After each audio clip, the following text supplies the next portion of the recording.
Oke, pada bagian ini kita akan mempelajari mengenai persentase unsur dalam senyawa atau sering disebut kadar unsur dalam senyawa. Ya, ini ada kaitannya dengan konsep mol dan stoikiometri yang sudah kita pelajari pada video sebelumnya. Jadi harus dilihat kembali bagaimana cara menghitung massa, cara menghitung volume, cara menghitung jumlah partikel, cara menghitung molaritas ya. Di bagian ini tidak akan diulang mengenai konsep mol dan stoikiometrinya. Untuk persentase massa unsur X dalam suatu senyawa dapat dihitung dengan jumlah atom X dikali dengan ARX ya, dibagi MR senyawa dikali 100%. Demikian juga dapat kita hitung massa unsur X adalah jumlah atom X dikali AR atom X ya, dibagi MR senyawa dikali massa senyawa tersebut ya. Di sini kita tidak perlu mengubah massa menjadi mol lagi karena kita tahu massa sebanding dengan mol ya.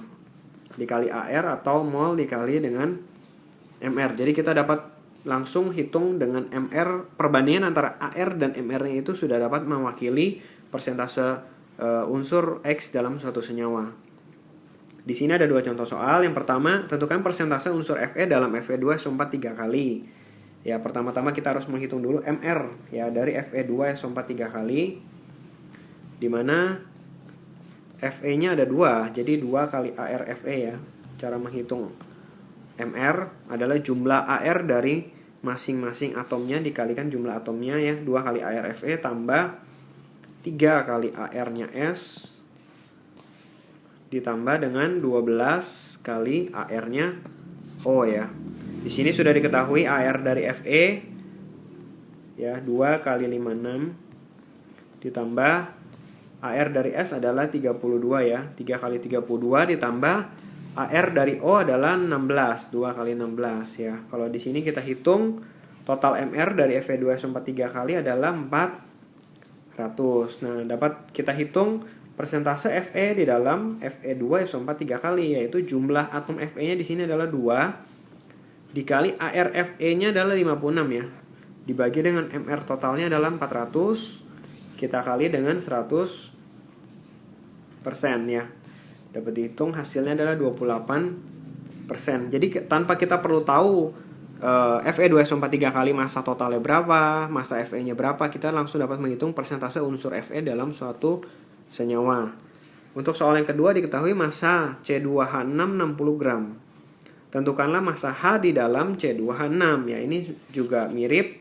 Cara mengerjakannya adalah kita harus menghitung MR dari C2H6 ya. MR C2H6 adalah 2 kali AR-nya C 12 ditambah 6 dikali AR-nya H ya, yaitu 1. Totalnya adalah 30 MR-nya. Nah, dapat kita hitung massa atom H-nya karena ada 4 atom H ya. Ada 6 atom H. Jadi 6 dikali AR-nya dibagi MR totalnya dikali dengan massa total ya, 60 gram.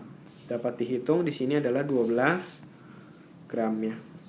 Jadi untuk menghitung massa suatu unsur dalam suatu senyawa dapat kita gunakan perbandingan antara AR dan MR. Demikian juga persentase suatu unsur dalam senyawa dapat kita gunakan perbandingan AR dan MR dari senyawa tersebut. Ya. Yang kedua kita akan mempelajari mengenai rumus empiris dan rumus molekul. Di mana rumus empiris atau disingkat Re adalah rumus yang paling sederhana dari suatu molekul ya. Contoh, untuk asam asetat CH3COH atau juga dapat ditulis C2H4O2.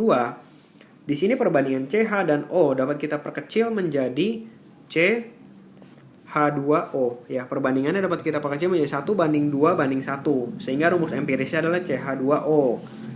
Yang kedua untuk glukosa C6H12O6 dapat kita perkecil perbandingan antara CH dan O-nya juga menjadi CH2O. Dengan demikian rumus empiris dari beberapa molekul itu ada kemungkinan sama ya. Seperti di sini CH2O dan CH2O.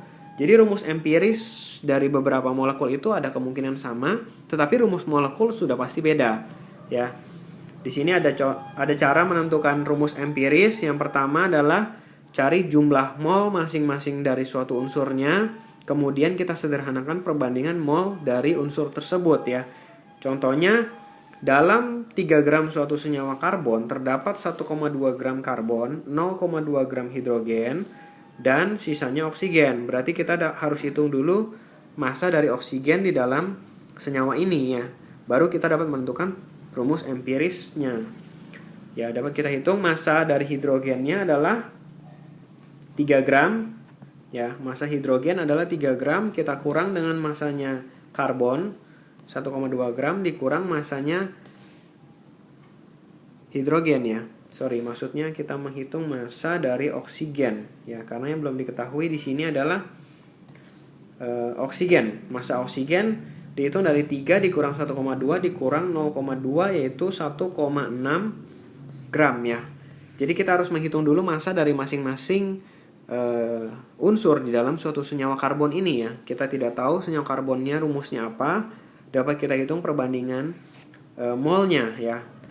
Lalu kita hitung perbandingan antara mol dari C karena ada unsur karbon, unsur hidrogen dan unsur oksigen ya. Karbonnya adalah 1,2 gram dibagi dengan AR-nya.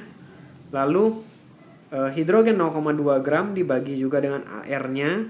Lalu oksigen 1,6 gram dibagi dengan AR-nya ya. Di sini dapat kita hitung perbandingannya adalah 0,1 dibanding 0,2 berbanding dengan 0,1, atau kita dapat perkecil perbandingan ini adalah 1 banding 2 banding 1 ya. Dengan demikian rumus empiris dari senyawa karbon ini karena terdiri dari CH dan O ya, di mana perbandingan CH dan O-nya kita sudah memperoleh dari perhitungan sebelumnya, sehingga rumus empirisnya dapat kita peroleh yaitu CH2O ya.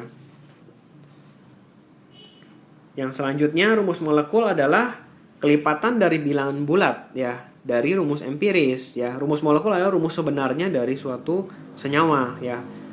Di sini dapat kita sederhanakan menjadi rumus empiris dikali suatu bilangan X ya.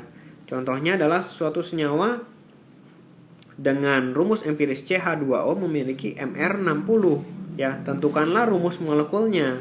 Di sini dapat kita hitung dari perhitungan MR-nya ya.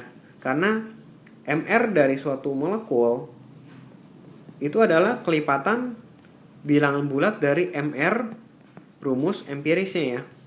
MR dari rumus empirisnya dikali dengan X. MR-nya di sini diketahui adalah 60. MR dari rumus empirisnya yaitu CH2O. C adalah 12, AR-nya H adalah 1 ya, dan O adalah 16. Sorry, untuk H-nya adalah 2 ya, karena ada 2 atom H di sini dikali dengan X ya, sehingga dapat diperoleh X-nya adalah 2. Dengan demikian rumus molekul dari CH2O yang MR-nya 60 adalah CH2O ya. CH2O-nya kita kali dengan suatu bilangan pengalinya yaitu tadi 2. Sehingga rumus molekul sebenarnya adalah C2H4O2 ya. Kemudian yang ketiga mengenai stoichiometri reaksi.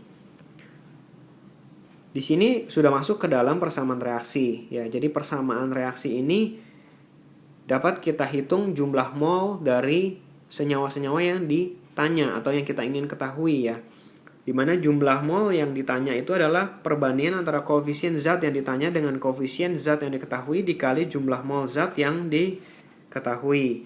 Di sini ada contohnya yaitu 600 mili H2SO4 1 molar terpakai dalam reaksi 2Al ditambah 3 H2SO4 menjadi Al2SO4 3 kali tambah 3 H2. Ditanya massa aluminium yang harus direaksikan dan volume gas H2 yang terbentuk dalam kondisi RTP. Kita tahu harus menghitung dulu jumlah mol yang diketahui, yaitu di sini adalah H2SO4 ya. Di mana molaritasnya diketahui, rumusnya adalah mol dibagi volume ya. 1 molar adalah mol dibagi volumenya adalah 0,6 liter ya, dijadikan liter, sehingga mol H2SO4-nya adalah 0,6 mol ya. Ini adalah H2SO4 ya. Kita mau mencari massa dari aluminium, sehingga kita harus memperbandingkan antara koefisiennya Al dengan koefisiennya H2 SO4 ya. Jadi untuk soal yang A, kita harus hitung dulu molnya Al ya dari stoikiometri reaksi, di mana koefisiennya Al dibagi dengan koefisiennya H2SO4 dikali molnya H2SO4 ya, yaitu adalah 0,4 mol. Lalu dapat kita hitung masanya. Setelah kita ketahui mol dari Al, dapat kita hitung massa ya, di mana massa rumusnya adalah mol dikali AR ya. Di sini karena Al adalah unsur 0,4 kita kali dengan 27, yaitu 10,8 gram aluminium yang harus direaksikan. Kemudian untuk menghitung volume gas H2 yang terbentuk, kita harus menghitung kembali dari molnya hidrogen ya. Mol H2-nya adalah perbandingan koefisiennya ya. Koefisiennya hidrogen di sini adalah 3 dan H2SO4 juga 3 dikali 0,6 ya, sehingga tetap 0,6 mol untuk hidrogennya. Lalu baru kita hitung volume dari H2 pada kondisi RTP, yaitu mol dikali 24 ya. 0,6 tinggal kita kali dengan 24, yaitu sebanyak 14,4 liter. Jadi dari mol yang diketahui yaitu H2SO4, dapat kita hitung mol-mol yang lainnya ya. Al di sini ada Al 2SO4 3 kali dan hidrogen, tergantung pertanyaan yang ditanyakan. Kemudian dari mol yang ditanya, kita dapat menghitung massa, menghitung volume, menghitung jumlah partikel, dan menghitung jumlah molaritasnya kalau ditanya. Kemudian yang bagian terakhir adalah mengenai reaksi pembatas, di mana ini adalah definisinya adalah reaksi yang habis bereaksi ya. Cara membedakannya ialah untuk reaksi yang diketahui 2 zat atau lebih ya, terutama 2 zat ya, itu harus kita tentukan dulu mana yang habis bereaksi. Tidak mungkin dua-duanya bersisa ya. Jadi untuk stoikiometri reaksi, jika diketahui ada 2 zat yang diketahui molnya, kita dapat hitung dulu reaksi mana yang habis. Di sini contohnya adalah diketahui 5,6 gram gas nitrogen direaksikan dengan 13,44 liter gas H2 membentuk NH3. Tentukan reaksi pembatas dan massa yang tersisa. Tentukanlah volume gas NH3 yang terbentuk diukur pada 0 derajat dan 1 atm. Kita harus membuat dulu persamaan reaksinya ya. Nitrogen ditambah dengan hidrogen membentuk NH3 ya. Ini harus disetarakan dulu ya. Nitrogennya ada 2, jadi NH3 dikali 2. Kemudian hidrogen sebelah kanan ada 6, sebelah kiri harus dikali 3 ya. Lalu kita hitung mol yang diketahui ya. Di sini nitrogen kita diketahui molnya 5,6 gram ya. Jadi molnya adalah 5,6 gram dibagi dengan MR-nya ya. 28 adalah sebesar 0,2 mol ya. Untuk nitrogen diketahui 0,2 mol, kemudian hidrogennya 13,44 liter pada kondisi 0 derajat 1 atm. Itu dapat dihitung juga molnya adalah 13,44 dibagi dengan 22,4 ya. Ini adalah sebanyak 0,6 mol ya. Nah, dari kedua mol yang sudah kita ketahui ini, barulah kita hitung reaksi mana yang habis. Ada kemungkinan dua-duanya habis, tapi tidak mungkin dua-duanya sisa ya.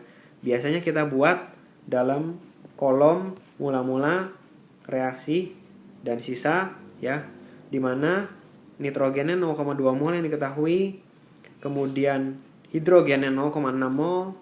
Lalu yang bereaksinya kita harus cek dulu ya. Di bawah sini kita harus cek mana yang habis duluan. Caranya adalah molnya dia dibagi dengan koefisiennya ya. 0,6 juga dibagi dengan koefisiennya ya. Di sini dapat diperoleh angkanya sama, 0,2 dan 0,2. Artinya dua-duanya ini habis bereaksi. Jadi 0,2 terpakai, sisanya 0 ya. Kemudian di sini adalah 0,6 habis terpakai dan sisanya juga 0, sehingga NH3 yang terbentuk dapat kita hitung dari perbandingan molnya ya. 2/3 dikali 0,6. Bisa juga 2/1 dikali 0,2 ya, yaitu sebesar 0,4 mol yang terbentuk ya, sehingga di sisa reaksi itu ada 0,4 mol NH3. Jadi untuk pertanyaan yang A ya, reaksi pembatasnya tidak ada ya. Jadi untuk pertanyaan yang A, karena dua-duanya habis bereaksi, jawabannya adalah tidak ada yang reaksi pembatas ya, tidak ada. Dan massa zat yang tersisanya juga tidak ada.